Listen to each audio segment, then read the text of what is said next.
one.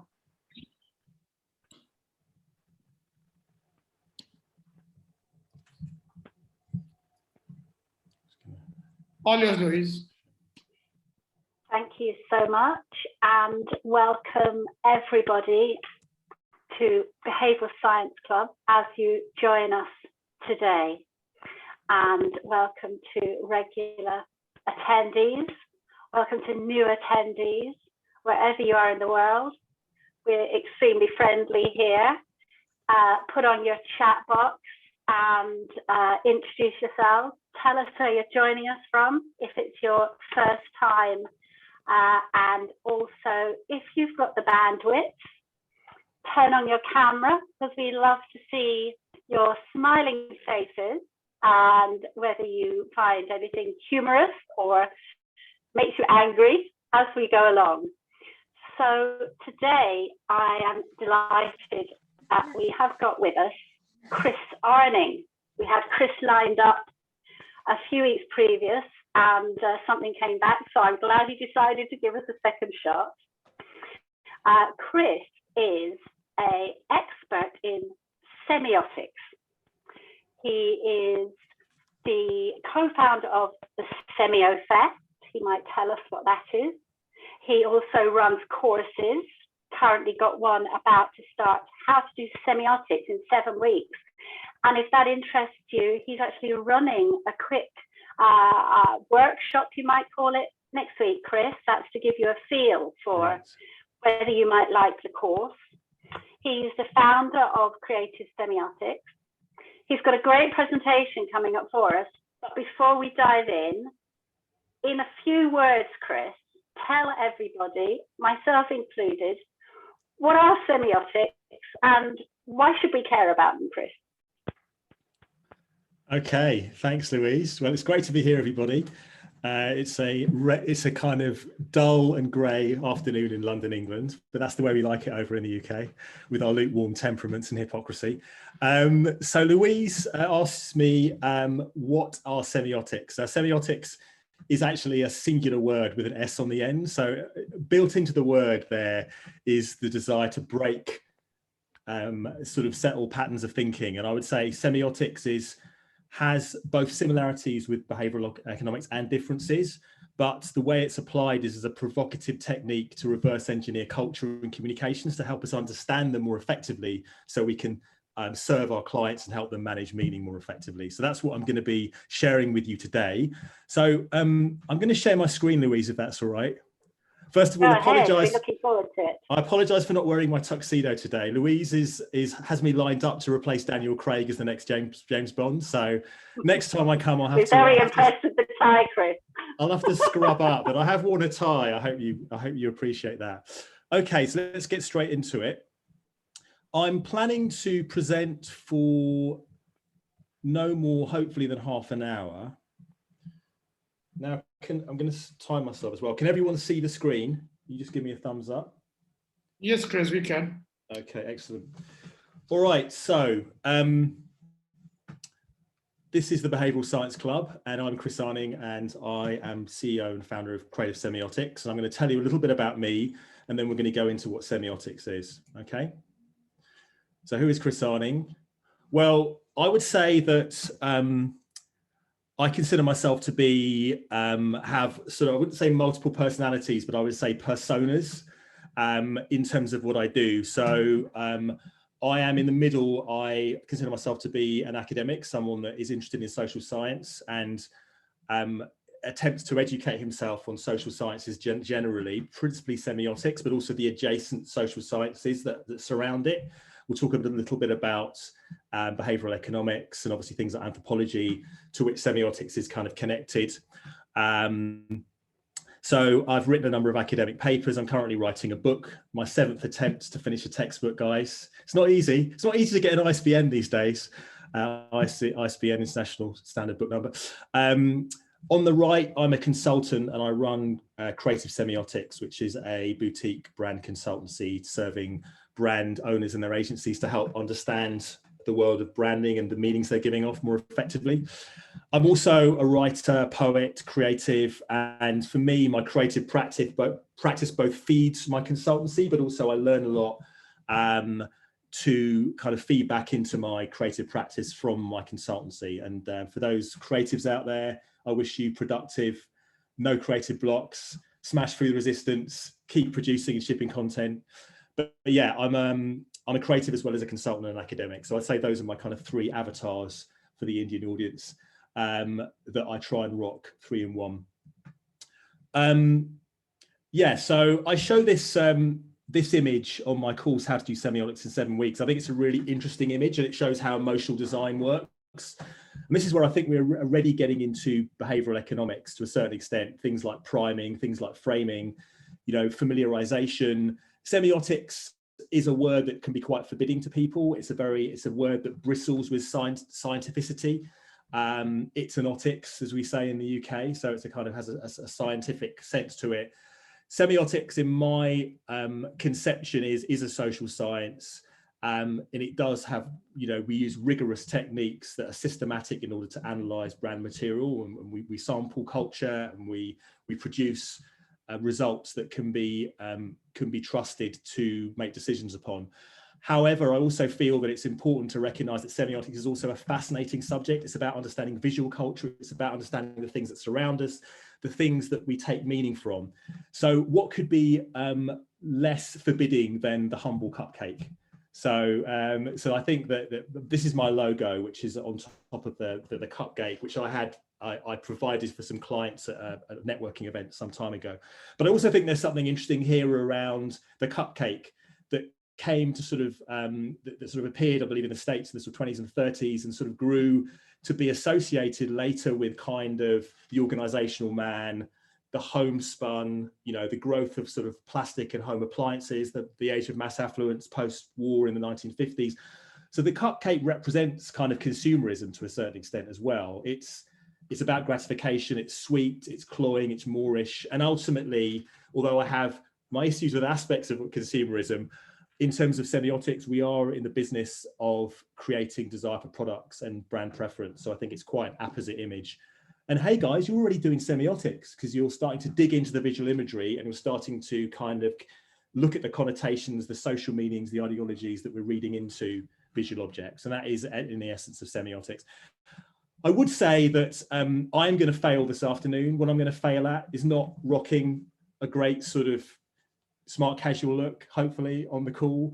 But what I'm going to fail at is giving a primer on semiotics. My belief is that you can tell people about semiotics, you can offer up some examples, but semiotics is very much like meditation and calligraphy for me. It's about the muscle memory of dissecting cultural objects. It can't be taught in 15 minutes or even a day. That's why I run a course, How to Do Semiotics in 7 Weeks. Shameless self-promotion there. That's what I'm all about, guys. Always be closing. But I also feel that what I'm going to try and be giving you today in half of my presentation is just allowing some kind of visual stimulus where I will be talking coherently about what semiotics is in my experience, but it's not necessarily going to land, hey, I completely understand this thing. You will be getting a sense of what it is. But it's a fascinating subject that does help brands to manage their meaning. That's what I will say, and makes the invisible visible. So I founded Creative Semiotics, to which this is the logo, 10 years ago, 11 years ago now. And yeah, I've conducted over 30,000 hours of semiotics reading, training, and consultancy. So according to Malcolm Gladwell, I'm 3 times an expert. Obviously, there's that theory has come under some fire around the quality of practice and inbuilt talent and endowment, blah, blah, blah. But I still think it's a nice little heuristic and rule of thumb. Just trying to pepper the conversation with as many behavioural science terms as I can, guys, as I'm sure you can tell. Okay, so let's move on. In terms of the sort of clients I work with and for, clients that will be very well known to you, people like Unilever, BMW Mini, for whom I did a big project on understanding Britishness, premium Britishness around the world, and how Britishness works in terms of the attitudes and the use of humor and also class paradoxes and various other things, which help them avoid cliche in the way they conveyed Britishness whilst communicating to quite a large audience. done some work for Toyota, done quite a bit of work for the BBC, for whom I'm a roster agency, as well as other companies like Boots and Paramount. Help Paramount essentially swallow up a TV network, and in doing so create Paramount, the Paramount Network. So that was a rebranding project that I was involved with about 3 or 4 years ago. I'd love to tell you all about these projects, guys, but some of them are under NDA, and also we're short of time, so I'm afraid I can't. But if you want to go to my website, you can check those out, or just drop me a mail and we can jump on a quick Zoom if you're interested in finding out more. So Louise also mentioned Semiofest. So Semiofest is a portmanteau of semiotics and festival. That's right, it's a party involving semiotics. So this was founded in 2012, and we had our inaugural event at the Westbourne Studios in West London, which is literally 2 minutes walk from where I live. This was an event that was put together in 4 months. We created the space, we invited people jumped on planes from all over the world, Japan, Australia, Canada. Honestly, we didn't know how it was going to turn out, but this picture is from 6 years later in Mumbai, where we had celebrated a Semiofest. So all those in the Indian subcontinent, where were you? We had a great time. So these are my co-founders, Hamsini Shivakumar and Lucia Laura Neva, and we run the Semiofest ship. We're currently running monthly sessions on Zoom, usually the second Friday of the month, to share ideas for knowledge transfer, for inspiration, to come together as a community. And we're definitely planning a session looking at behavioral economics and semiotics, which hopefully Prakash may be involved in, and possibly Louise, maybe Rory Sutherland, who knows? We'll see.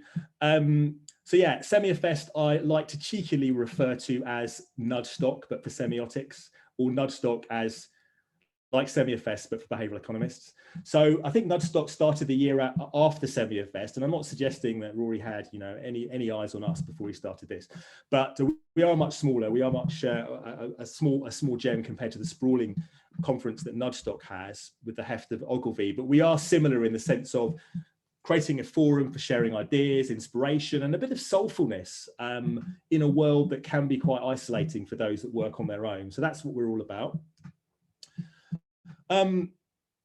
So semiotics, yes, I don't believe that semiotics has to be like this. I don't believe that it has to be something that it is baffling, it is forbidding. But at the same time, I also believe that to really understand semiotics, as opposed to getting a sense of what it is, which hopefully you'll get today, does involve an investment of time. It's not something you can gloss over. It's like if someone says, what's meditation? Oh, I understand meditation. What's meditation? Oh, well, you sit down, you close your eyes, you count your breaths, and what? Oh, well, things get really like turbulent up there, and it can be quite difficult, and difficult feelings come up. Well, is that the point of meditation? No, it's something called enlightenment. It's something called clearing our mind and making ourselves calmer. So do you really understand meditation? Well, not sure I do, but I'm getting a sense of what it is. So I would suggest to you that me exposing you to some images, giving you some interpretations, and helping you understand the semiotic perspective, which is about looking at the layers of meaning, looking at the cultural references, the various other principles that we could talk about, is going to give you a sense of what it is, but it will require a greater investment to understand it in all its depth. So hopefully that's a covenant that we can agree on. Because that's my experience of how this tends to work.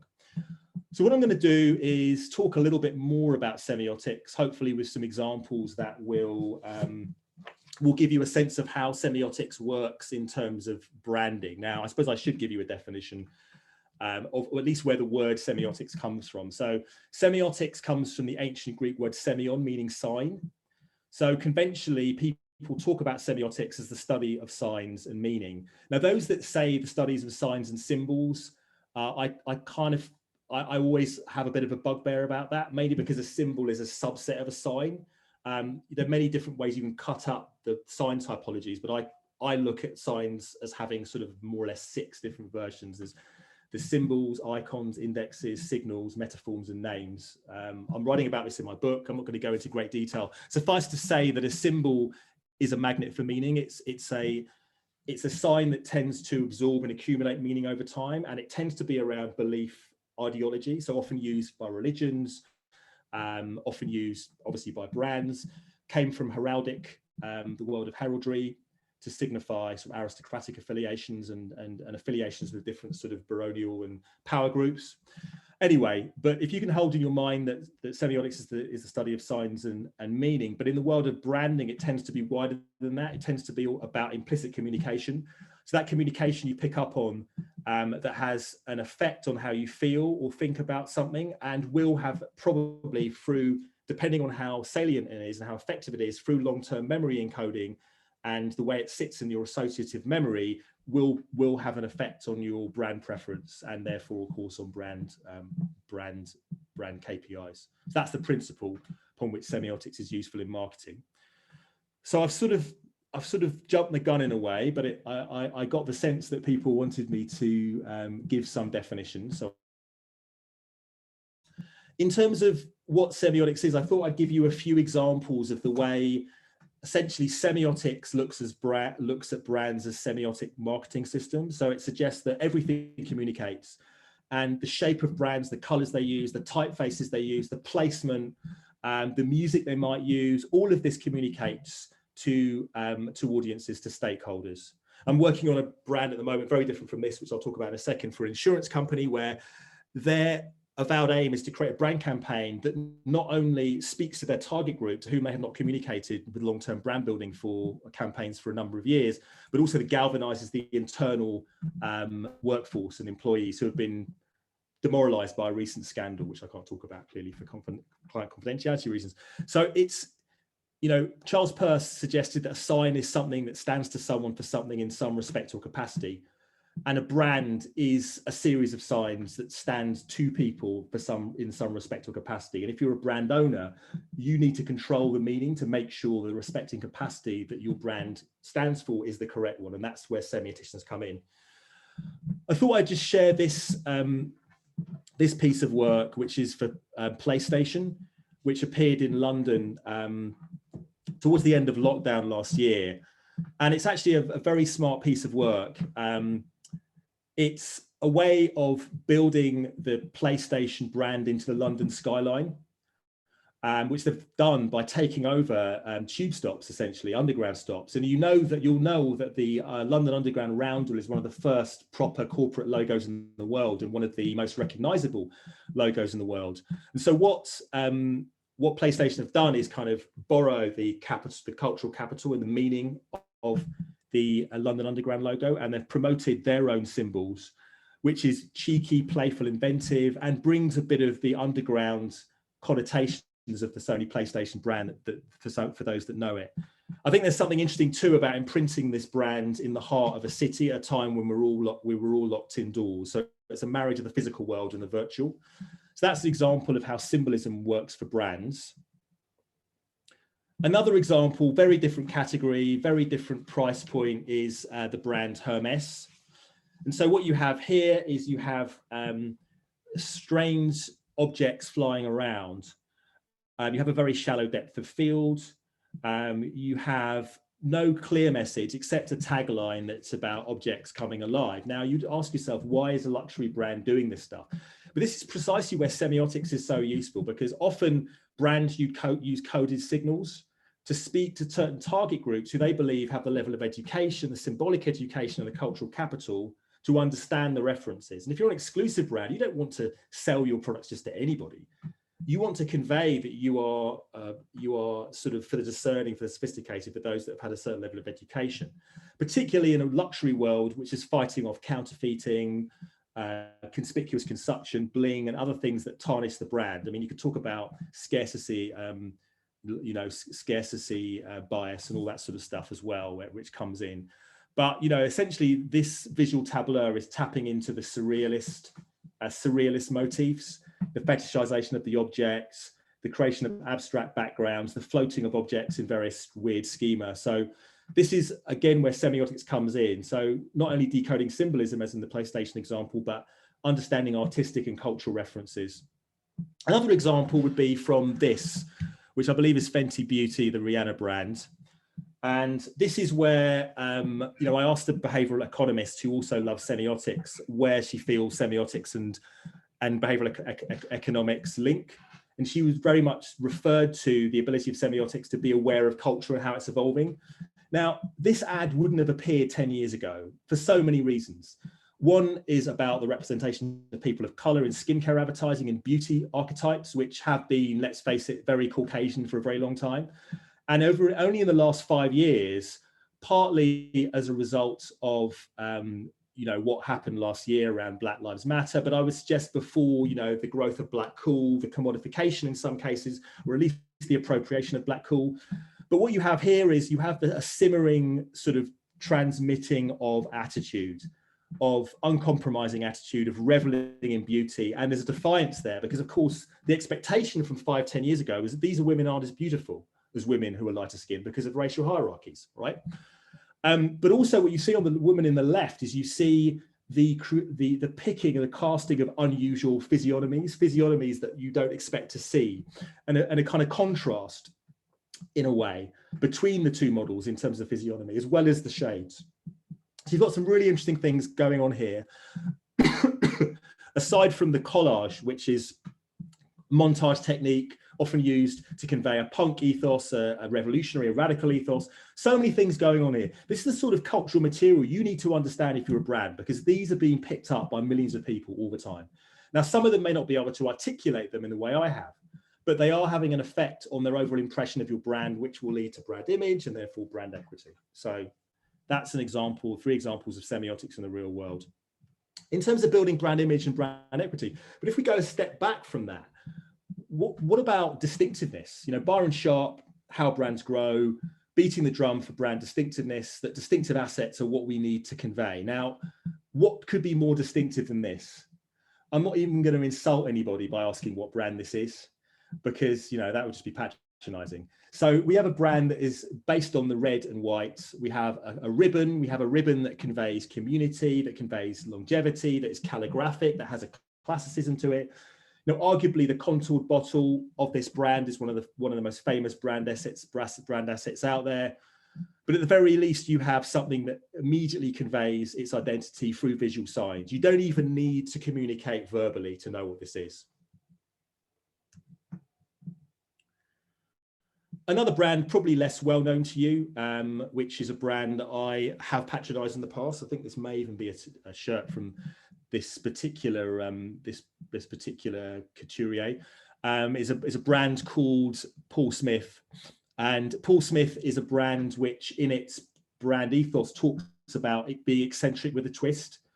So, or being sort of smart with a twist and having eccentricity. So what better kind of symbolic language to choose, than the classic British pinstripe, but with colours that convey the twist that's being conveyed to the classic British pinstripe.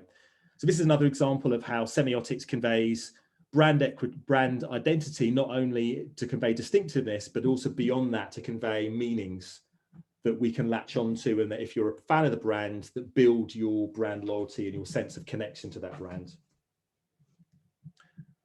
Finally, we have this this brand, which I believe is Johnny Walker. It's certainly a Diageo room, and this was sent to me by a brand consultancy, and it was really a way of talking about how you can create ambient branding, which is almost a projection of the brand attributes, the brand assets and equities. So the color, the luminosity, the sense of slightly vintage. You've got this sort of lovely marquetry effect in the floor with various types of teak and mahogany. And you have this kind of luminous effect of the blend, you could argue, in the sort of the upside down glasses through which sort of a extended chandelier through which light is being passed. It's a beautiful image.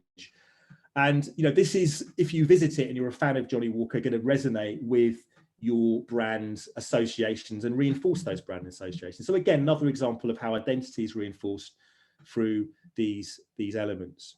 Now, it would be hubris and to suggest that this is semiotics. This is branding, but semiotics is almost like the meta version of branding. So it's a way of, it's like the handmaiden of branding. It's a way of being, I call it the conscience of meaning.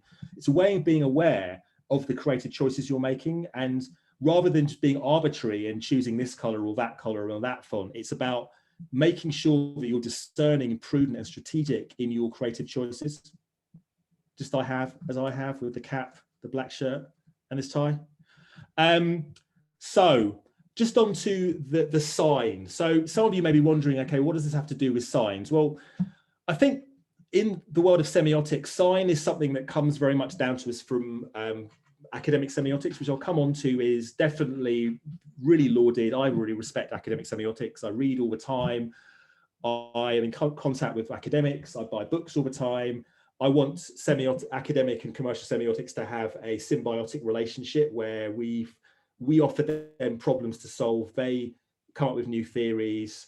They challenge us to be more rigorous, and there is some kind of an interplay, which is something we try and do at Semiofest.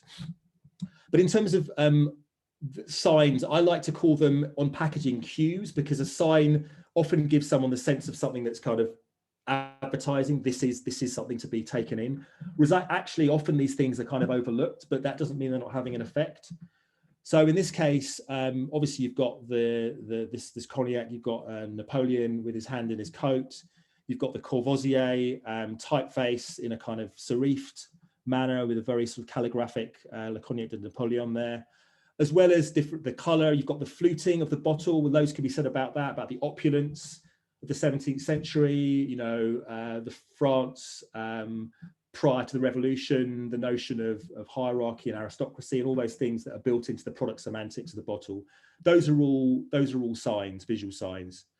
If we move on to advertising, we're talking less about that. We're talking more about the visual metaphor and the ways in which within the frame, creative directors, art directors intentionally interpolate and they place in an arrangement of elements that are not only going to have an effect in and of themselves, but are also going to interact. So often there's an echoing of meaning. So I would suggest that, you know, you've got the tautness, for example, of design of the car with this fluting, this kind of coiled power of this BMW, and then you have this bonsai tree over here, which is, as those aficionados of Japanese aesthetics will know, are trees that are kind of built to be constrained and are subject to pruning back, but then that kind of grow in warped and interesting ways, much like the Japanese, you could argue, and their stiflingly conformist culture. I love Japan. But at the same time, you have this Corbusier-like building, this kind of low-slung pavilion that has conveys all the values of modernism, and this kind of this sort of ribbed staircase, and the ribbed staircase is kind of echoing with the fascia of the car and its wing, you know, the sculpting of the sides. You have the design credentials of the car are being amplified by the elements around it. And this is classic aspirational car advertising, essentially, that, you know, emphasizes connoisseurship, craft, diligence to cultivation, and also relates the power to the beauty within the machine. So all these things are about paying attention, observational nous, and understanding techniques like visual metaphor in order to kind of dissect elements. So you've got, on the one level, the most granular level, you've got these signs which are conveying meaning. But then when signs come together, they create what we call codes. And a code is essentially a system of signs that hang together and tend to appear together. At its most extreme, you have what we call code convergence. So, I mean, a code convergence would be, you know, in luxury watches at the bottom, you've got these diagnostic cues of kind of the notion of the cosmos, this suggestion of great forces, great advances, black as the color of the religious sublime, the sense of mystery. Presumably it's meant to convey an aura and a sense of kind of scientific precision and durability. And these kind of metaphorical references to speed and performance as well in the Maurice Lacroix ad here. And then up top, you've got, you know, female perfume advertising. You've got the connotations of seduction. You've got the sort of belladonna-like gaze, slightly dreamy-like gaze, focused on the camera or on the viewer. It's like a visual summons, demands attention, invites our solicitude. The gaze is always really important in semiotics. And you've got the interior decor, which is a kind of a lavish interior, you know, conveys the idea of a woman of status. As signaling, as would be called in in the behavioral economics area, the signaling of wealth, of stature, of authority. And, you know, brand imagery is really powerful, but where you have brands that for whatever reason, whether it be the promiscuity of the advertising world or unimaginative marketing directors or, you know, conservatism within brand strategy, you often have copying and you have much more convergence than ideally would like to see. And in the absence of unique traits, effectively each of these brands is kind of almost subsidizing their category rivals, you could argue, which is a problem because they're not really investing in their own brand equity. They're investing in category brand equity, which can lead to misattribution, confusion, and also erode perceived value. So all those things are really important from the brand perspective. So I could say so much about codes. As I've said, this is not a primer. This is an attempt to convey some aspects of semiotics, which some of you are going to get more than others depending on your background, and there'll always be some horizon beyond which you don't get, probably. But that's fine. That's just what I would expect. But hopefully, it's giving you a sense of what semiotics is. Okay. When we get these codes, I'm deliberately not taking through a case study because it's just too much, and I want to give you a flavour of different projects and things. This was something I spun off from a project I did on humour, where we had not so much codes but humour types, about 60 humour types, and then we count these 4 quadrants, and these 4 quadrants are a way of plotting these humour types to kind of understand the rhetorical thrust of different people, or in this case particularly a recent politician some of you may remember, maybe from last year. He was an interesting fellow. He's now gone. He's now playing golf somewhere in Florida, I think. Anyway, so this is an example of how you can look at the difference in humour types. So people just talk about humour, and this is again a semiotic bugbear. Like, semiotics is always about dimensionalizing something, luxury, happiness. Yeah, but what kind of happiness? I'm working with a client now, and literally there's 10 codes of red, white, and black, like, because there are. And depending on the shade, depending on the mix of these, will convey different meanings, and you need to be really careful about what you use. There's a real subtlety to semiotics, okay? But if you kind of convey the use of humour strategy in this politician's patter or rhetoric with this politician, who's someone else that's probably known to you. He's someone that's probably living, he could be only 10 miles away from me right now. He's a man, whenever I think of him, my heart swells with pride and love and affection. It's our current Prime Minister, Boris Johnson. So yeah, very different rhetorical strategies, and, you know, in a sense on the other side of the scale.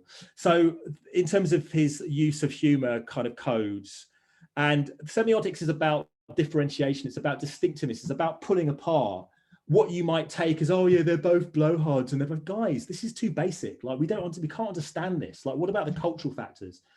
What humour types are they using?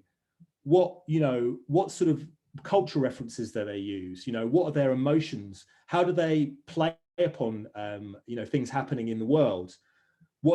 How light is their touch? How subtle is their touch? You know, what sort of jokes do they make? This needs to be analysed and understood, and semiotics is a tool for doing this. And this is what we did for the BBC really successfully.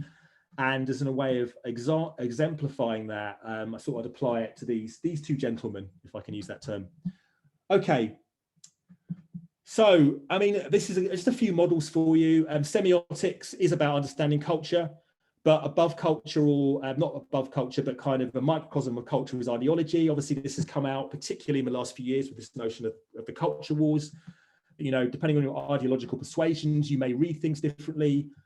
You will read the signs, and the signs are built into code. This is a kind of a very schematic understanding of what we study in using semiotics. I'm running out of time, so I'm going to kind of flip through a few things here. Pyramid of meaning, I took this from Mark Beatty's book, Brand Meaning, but I kind of adapted it. Semiotics definitely operates most effectively at the cultural level. If you go into subcultures, I believe ethnography and social listening is more effective. Obviously, individual level, qualitative. Obviously, the whole wired thing, I know that behavioural economics has come under fire for being too, drawing from too narrow and privileged an enclave. But ultimately, there is a sense where it is, where it has credence experimentally, and where behavioural economics is rooted in evolutionary biology, that it is more universal than semiotics. Just to give you a sense of where And I'm a great believer that semiotics is a tool. It's not a religion, not an acolyte. Okay, like I use it as a tool. And if I think behavioral economics is a better tool, then I'll either pass someone on to a behavioral economist. For example, if the logos are finished, then I can't do better probably than implicit response testing. But if you haven't created the logo yet, then don't do implicit response testing, do semiotics. So it's about understanding at what stage things are, and it's about understanding at what level of meaning in the pyramid you are at, what is appropriate. I noticed a whole bunch of theorists in the background. Pallavi has commented. So this one goes out to Pallavi. There's a few of your faves here. So yeah, I'm a devotee of applied semiotics, of academic semiotics. I think there can be a kind of a bit of a sort of tension that people that work in branding, they're terrified about using anything academic for fear of like bamboozling a client. And I think you need to recode your findings to be assimilable, executive summary, everything needs to be, you're recoding it. Ultimately, this is about understanding consumer culture through semiotics. And I'm outputting brand strategy, not semiotics. However, I also don't believe in dumbing down. I don't believe in kind of hiding my theories. I believe in epistemology. I believe in showing, if a client wants to see exactly how I came up with a thing, I can show them the red thread. I can tell them what theory underpins everything I do.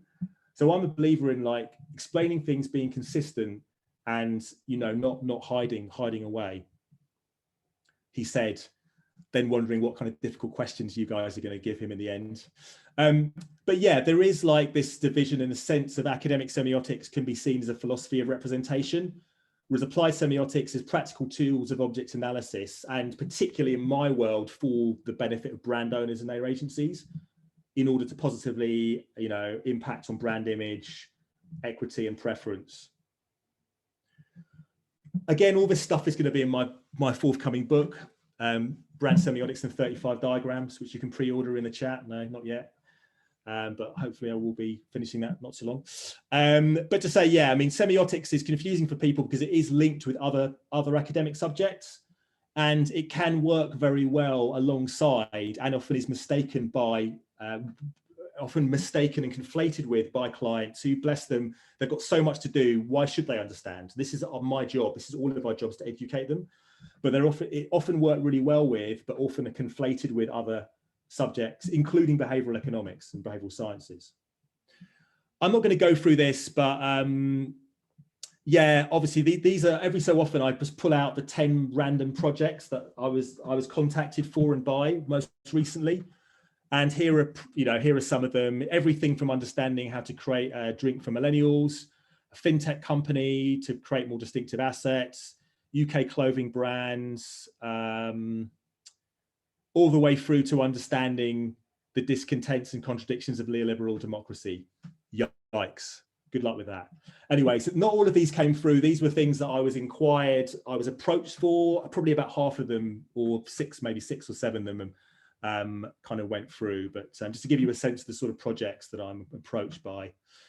I'm not going to go through these except to say that I do work for startups as well as big monolithic multinationals. I'm going to really rip through this next section, and hopefully I can finish in 10 minutes. Hopefully, is that okay, guys? Yes, Chris, you can take another 10 minutes and we'll have a Q&A session after that. Okay, I'm going to we'll time make myself. it go as long as you're comfortable with. Yeah, no, I'm fine. I'm gonna be finished within 10 minutes. So 35. So I have overrun, but I'm going to finish up. So this is where I talk a little bit about my understanding of behavioral science and semiotic synergy. Now I'm going to talk, I haven't worked this out. I did actually put together a paper a few years ago, which is called Bad or No Signal. The trouble with semiotics, and I basically used behavioral science principles to look at how semiotics could improve how it sells itself, which I thought was a really nice tribute to behavioral science. But I'm actually, the last few years, I've actually been thinking more about how semiotics can help behavioral science. So I do think there's loads of synergies there. I'm going to start with someone that should be known to most of us. This lovely man here, big cuddly man, if you're listening, Rory. So I met Rory about 3 or 4 years ago at Nudstock. And then again, 2 years ago, I think in Folkestone, and we had a very, very short chat. He's lovely. He then didn't remember me at all when we met a year later, but bless him. But I asked him, we had a chat actually on Zoom a few weeks ago, and we were talking about all sorts of stuff. And I said to him, look, would you mind just giving me a quote for this behavioural science book club? And he said, and I said on the confluence of behavioural economics and semiotics, he said they're very close relatives, all based around the insight that people do not perceive the world objectively or respond proportionately, which I thought was interesting, given his disproportionately happy face when he met me. But I think that there is some truth in that. One thing I would like to say is I almost heckled Rory at a APG event a few years before I met him, because he was talking about Red Bull, and you'll read, if you've read his book Alchemy, you'll see that he talks about this in his book, about if you were going to create a soft drink to rival Coke, would you choose a drink that performs the worst any drink has ever performed in live taste tests with consumers, that is also really small, that has really weird graphics? You wouldn't, and you certainly wouldn't pay more for it. Now, I think everything he said was true, but what I didn't disagree with anything he said, but essentially what I also said is that he missed out a huge amount of cultural material that you can find not only in the packaging, but in the size and the product semantics of the drink. So you've got this idea of Red Bull. I mean, just the word Red Bull, it's about masculinity, it's about virility. It's something that's really, really compact and virile, like something we could talk about, but we're not, because it's a decent call and before the watershed and there may be children present. But it's certainly tied into masculine urges and masculine performance, as you can see from the Red Bull brand and the way they sponsor extreme sports, you know, Felix Baumgartner and his Stratosphere experiment, all that sort of stuff. Obviously an F1 team. It's a small but dangerously adrenalized hypertonic, basically.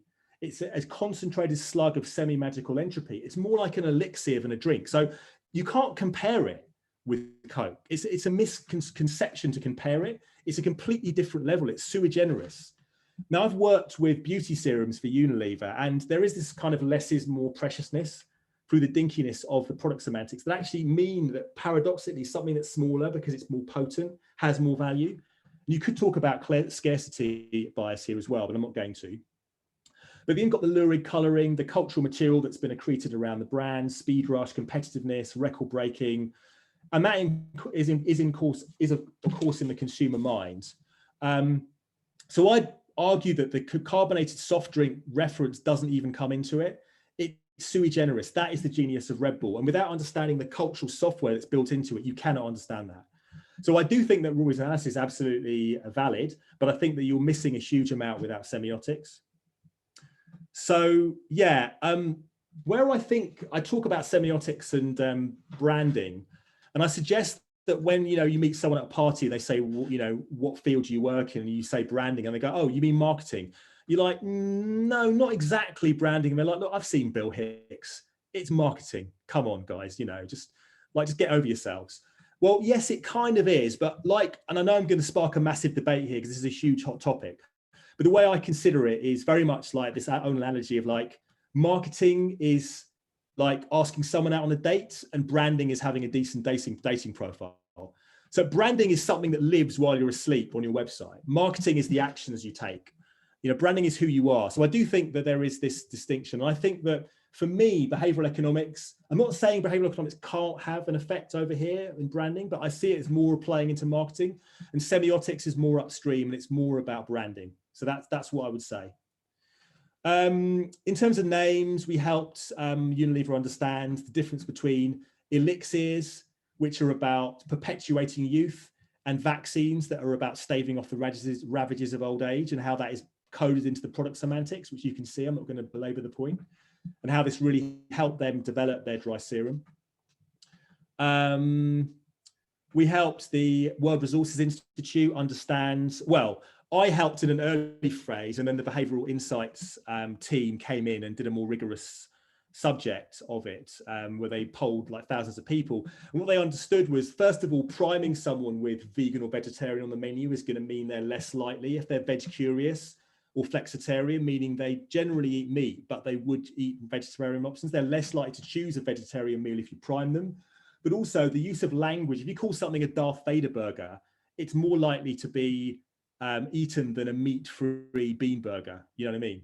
So this is semiotics. This is about the connotations, but again, I'll allow it. I'll allow the behavioral economists to take credit for this one. Just kidding. We talked, so in one of the projects I did, I helped this pasta brand understand that, you know, they weren't doing their ambitions to become a cooking brand, passion Italian cooking brand, any good with this image at the top.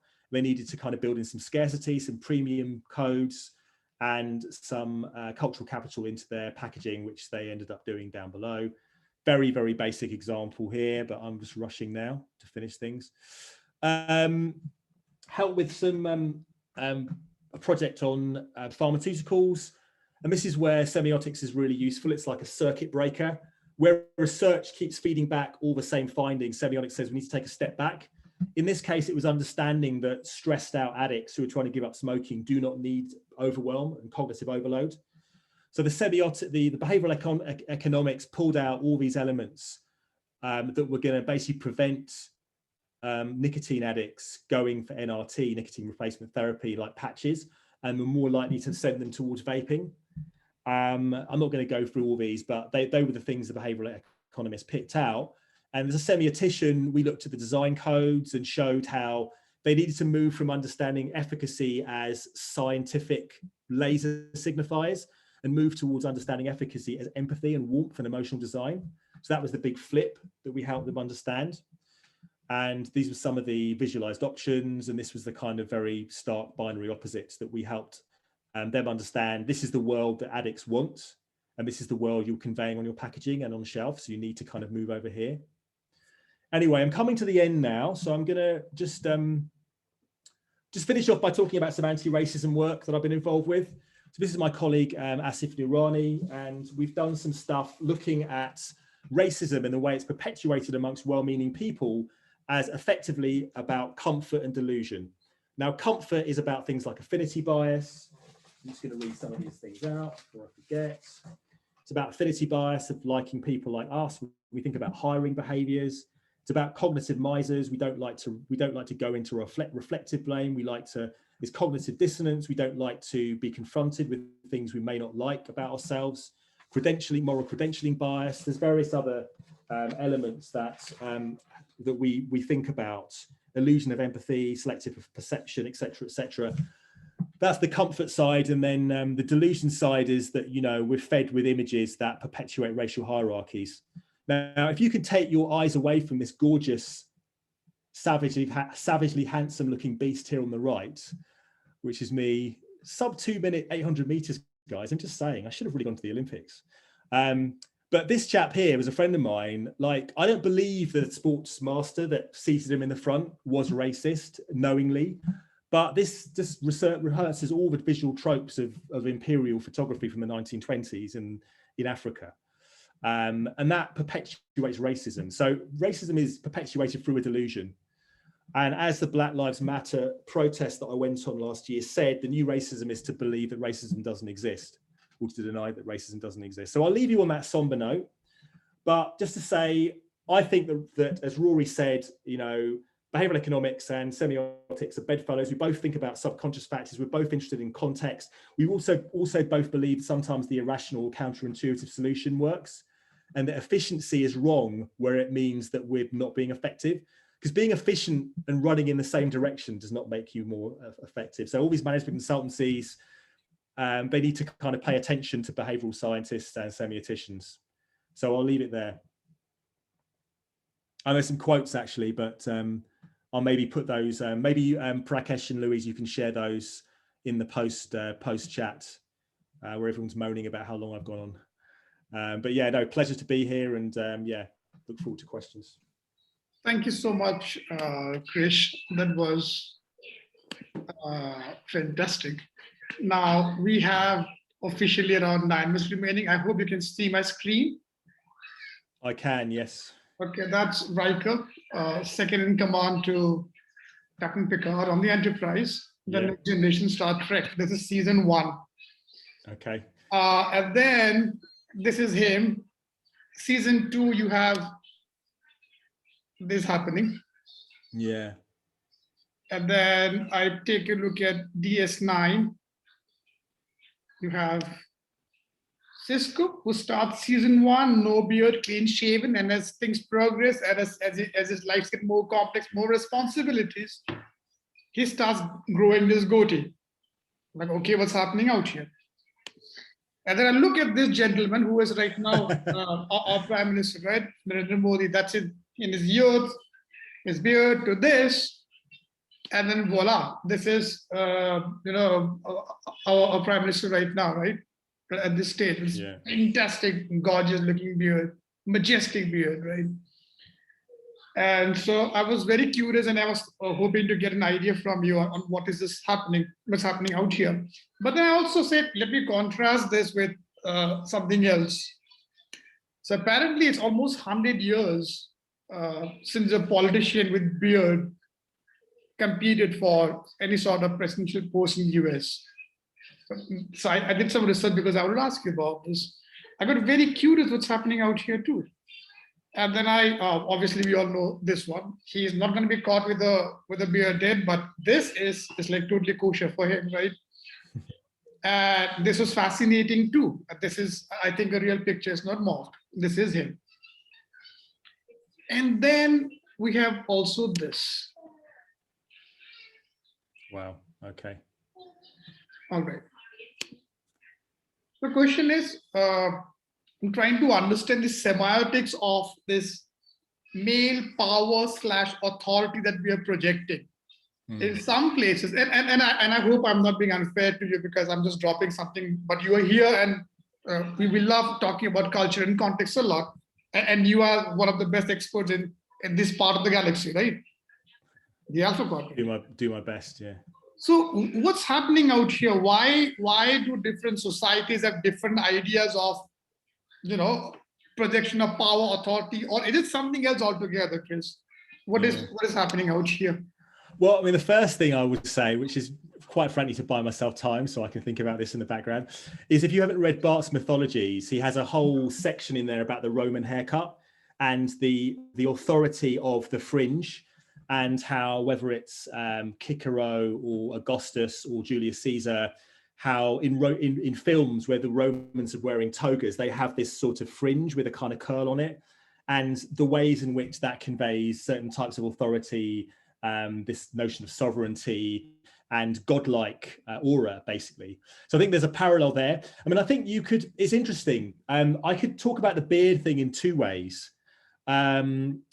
One is that of verisimilitude. So I think, this isn't really semiotics. I think this is just about creating authentic, believable characters. That if you have a Trekkie, and I've got a friend who's a Trekkie whose brother learned Klingon, so that's the level of geekiness we're talking about here.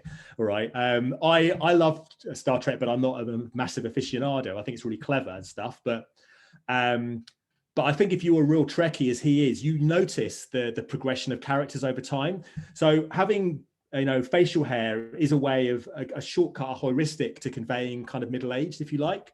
The other potential, and I'm not sure, I don't know what the dates are here, so I might be getting them garbled, but there's also a cohort effect. So there's a kind of generational cohort effect. So you could look at the beard as certainly in the, around the downturn in the US, like just post 2008, there's very much like this kind of backwoodsman, lumberjack, craftsman, making craft beer, going back to nature, getting away from the tangle of cognitive capitalism that was Wall Street, basically. And along with that came a sense of ruggedness, the use of, people growing beards. Typically it would be the brewer with his kind of kooky beer brand, or the chocolate maker, the Brooklyn Brothers, they'd be wearing beards. So I'm guessing that you're probably going to tell me that Riker was probably 10 years prior to that, probably was in the 90s, but late 90s or early 2000s. But there is that cohort effect as well, so that can also have an effect.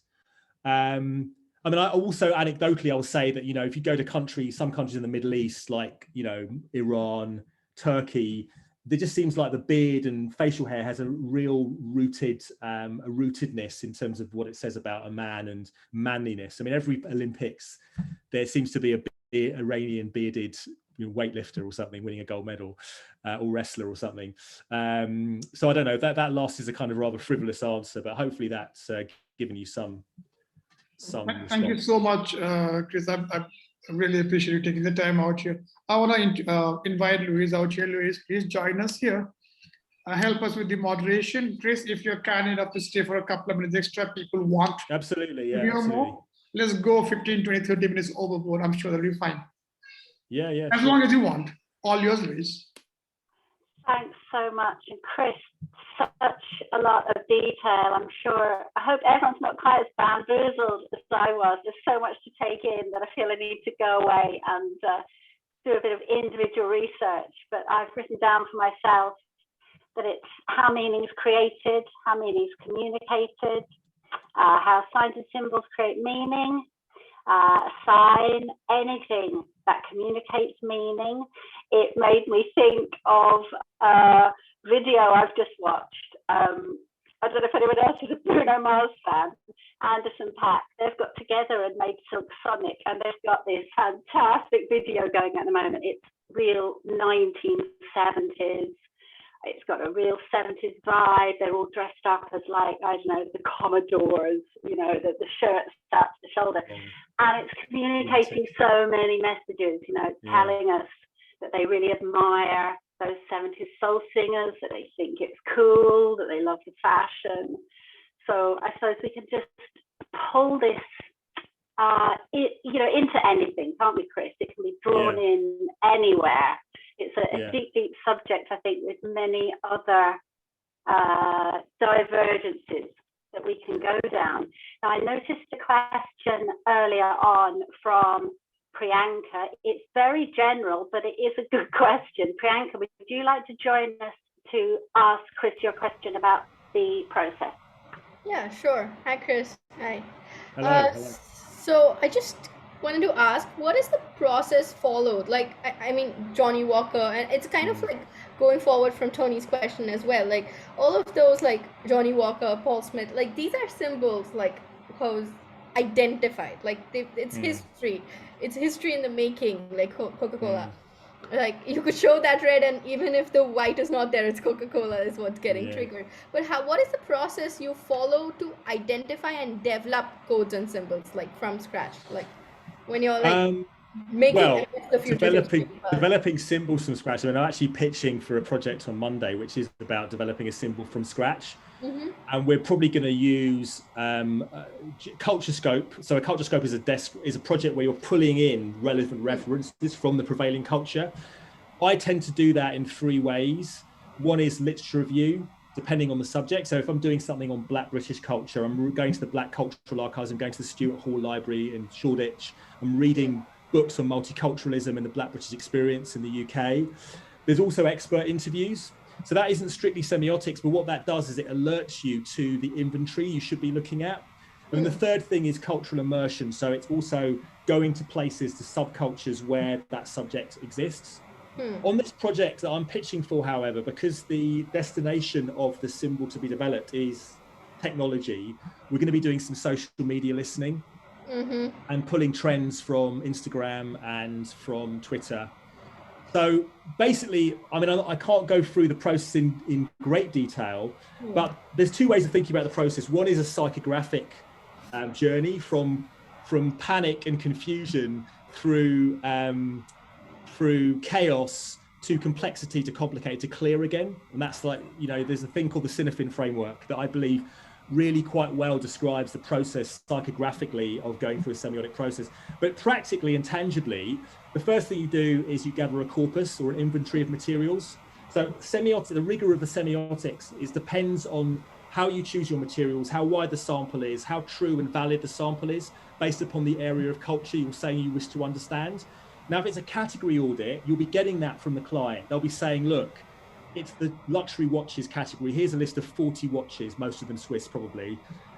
Each watch brand has like, let's say, like, I don't know, 10, 15 SKUs.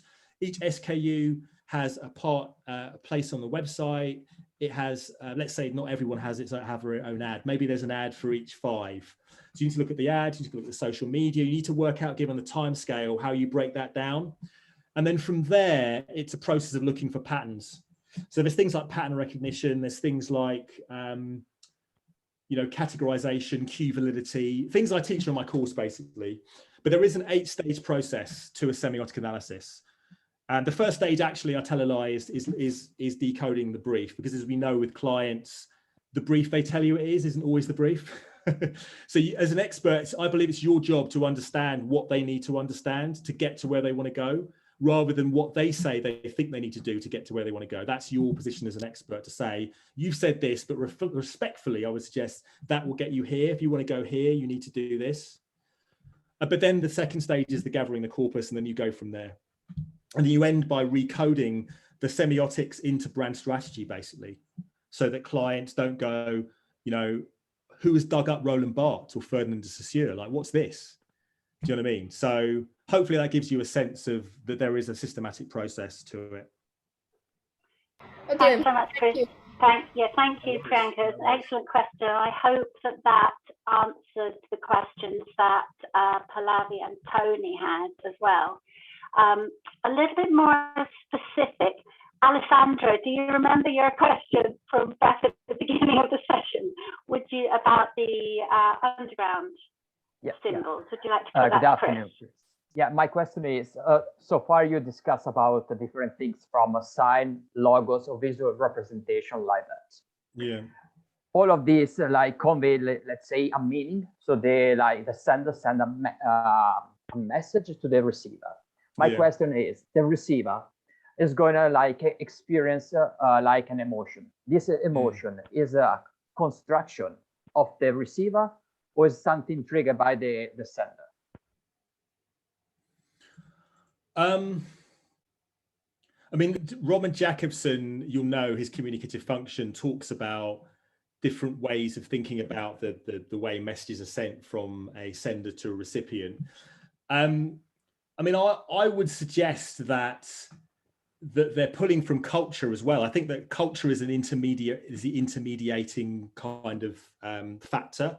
That the semiotics, as I practice it, is based upon this notion of intersubjectivity, which is to say that not every individual is going to read that PlayStation ad the same. Okay, so my friend Hadley, I printed off his response, is a massive gamer, and he also worked at PlayStation when we were working together at Flamingo back in the 2000s, and did loads of global research. So he has a real connection to that brand. Now, my father, who is like an 80-year-old Oxford educated classicist, isn't going to know what that is. He's going to go, oh my God, you know, London Underground have changed their logo. He's going to have no clue. So they're at the very, very extremes.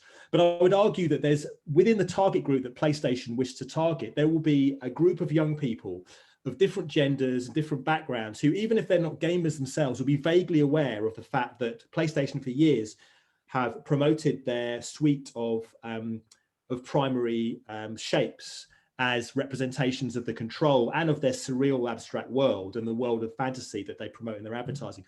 So it's, for me, it's the culture is the intermediating force, the magma and the adhesive that connects the emitting sponsoring body, which is Sony PlayStation, and the receiver. And it's the fact that we're all embedded in this intersubjective world of culture where we learn to read these signs. You know, myself and Louise could see this Anderson Paak and Ollie Murs video, and was it Bruno? I can't remember who it was. Bruno Mars. Yeah, Bruno Mars. Sorry, not Ollie Murs. Bruno Mars. Get it right, Chris. And we have references, whether it be Curtis Mayfield or various types of like sitcom from the 1970s. We will both be drawing from that common reference point. And that's why mass marketing does draw upon culture, and why semiotics is really important if you want to get granular and specific as to what the cultural references are. So I would say the extent to which what's triggered in the mind is not really the semiotician's purview. And I would say that's stepping, I mean, if you're a cognitive semiotician or you do embodied metaphor and you also do what I do, then yes, you do get involved in that, or the neuroaestheticians. But someone who you may know, who's a compatriot of yours, I respect massively, Massimo Leone, who's the current co-editor-in-chief of Semiotica, once said, you know, semiotics looks at the brain in meanings, not the meaning in brains. And there was a long thread about neuromarketing, and he said, what is the relationship between neuromarketing and semiotics? And people were casting shade upon the extent to which we can really say this is anger, this sinusoidal wave really indicates anger, as opposed to some very gross, protoplasmic reflex that is probably at a much deeper level than anger, and an agency is saying this is anger and they're convincing a client. And I'm not saying that's the case or not, but what he was saying is that as a semiotician, it's not a question of whether it's right or wrong. That's outside the scope of what we look at. We look at culture and the ways in which these reference points are shared, and the ways in which brands play upon the shared reference point in order to market to a mass audience. So hopefully that was an answer from a slow start. Yes, absolutely. Yes. Okay. Thank you so much. Excellent. I'm just going to post in my course details, if that's all right, in the chat. So if anyone's interested in finding out more about that, they can. Fantastic. Thanks. Great question, Alessandro. And thanks for that, Chris. And Prakash, your sharing of those images reminded me of, I don't know if anyone else watches It's Always Sunny in Philadelphia. They did a sort of opposite to the way that actors, as the series goes on, get more polished and better hair and slimmer. And I think sort of 3/4 of the way, he got one of the lead characters just got very fat. And it was completely opposite to what everybody expects to happen as people become more famous and more recognized. So that was his own comment on the subject. So Pallavi, I think we'll let Pallavi just jump in there now. We'll make this the last question. Pallavi has a special interest in the subject herself. And maybe that's an interesting observation, Pallavi. Maybe would you like to make a comment on that? Yeah, thank you so much, Lois. Thanks, Chris. So when you just mentioned that, there is, when we are communicating, when there is a sender and receiver, so it is the culture that comes in, when we are trying to interpret some messages. So I just was, trying to connect that with the Jungian, collective unconscious, that there is something which is beyond and which is universal in a particular period in time and in a particular culture. So that also helps to, understand and decode symbols and signs and any message, for example, in a culture. Yeah, I mean, I think I wouldn't pretend to be. I have read parts of Man and His Symbols, but I wouldn't pretend to be a Jungian or an expert. But I do think it does tend to be does tend to be quite convincing when you think about universal archetypal shapes, things like circles, things like mandalas, and other ways of building in these very archetypal shapes, and how those are often used in symbols that gain real resonance around the world. And I think the Extinction Rebellion symbol is a really interesting example of that, and what they've chosen to represent, a species general crisis and threat to our future existence. This idea of the hourglass, but it also has these triangles, and I've found it useful to think about that in terms of these archetypal shapes. But yes, I mean, again, very much this idea of the magma of meaning, and I think sometimes it's. I think that the meaning of marketing is coterminous with the culture. So particularly when I've done work in Japan, the use of the way that the colors change in packaging through the seasons, these are all very specific to the Japanese reality and don't really translate. But I think there are other categories, for example, kind of luxury categories, where they're appealing to a kind of very footloose, fancy-free, aspirational, cosmopolitan, and certainly previous to last year, well-traveled, cognitariat really, and therefore the codes develop commensurate with that. And there's ways in which you can look at categories, like food would be an example of a very localized category where things are very anthropological and very, very, looking at simplicity in food. For example, in India, some of the is it Sattvic? No, I can't remember the idea. The idea of purity and some of the kind of Hindu mythology in packaging, very, very specific to the Indian context. Japan, very different. The use of minimalism, for example. In Mexico, the use of opulence and color saturation. So, and then you've got on the other end of the scale things like international news channels, which are much more global in their codes. So it depends on the consumer category as well, how universal the meaning is, how specific the meaning is. So more transculturally flowing symbols of capitalism, they become more universal in appeal.